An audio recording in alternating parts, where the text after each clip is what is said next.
Alrighty.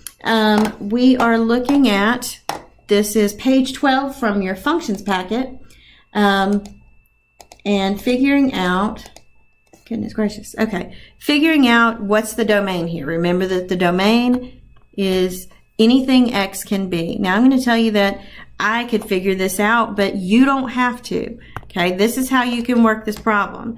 Put the square root, okay, and if you're not sure, do f of x, math, SQRT is square root. So the square root of negative x minus 5, okay, and hit OK. We're going to go look at the graph. It looks like it sort of starts maybe somewhere back here at negative 5.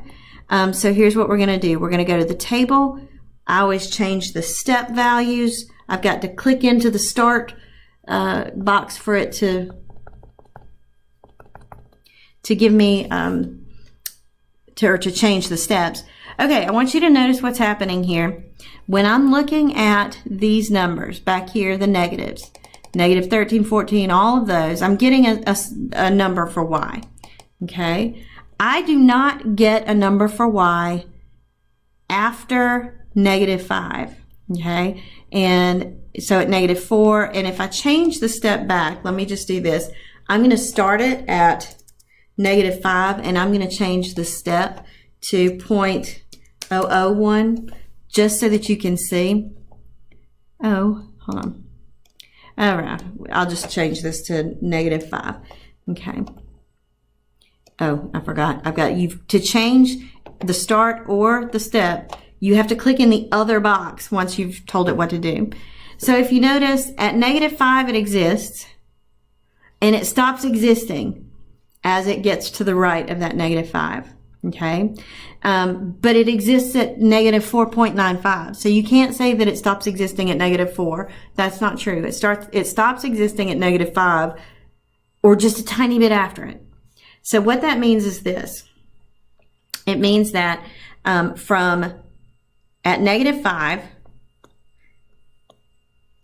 or I should say this, from negative infinity to negative 5, this function does exist. And since you got 0 for negative 5 and 0 is a number, it actually exists at negative 5. But after that, beyond negative 5, it no longer exists.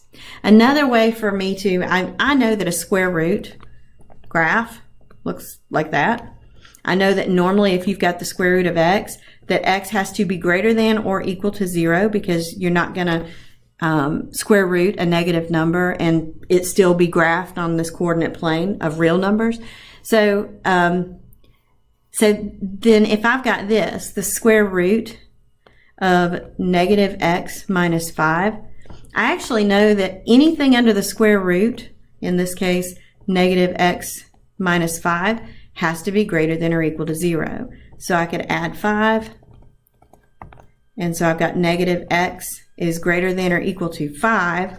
Now then, remember that when you divide by a negative with an inequality, you have to flip the inequality for it to maintain its truth. So you know that x has to be less than or equal to negative 5. So you would write this as, this means, by the way, this notation, it's just set notation. It just says, if the variable's x, then it's x such that x is less than or equal to negative 5. And that's all that means. And so that would be D.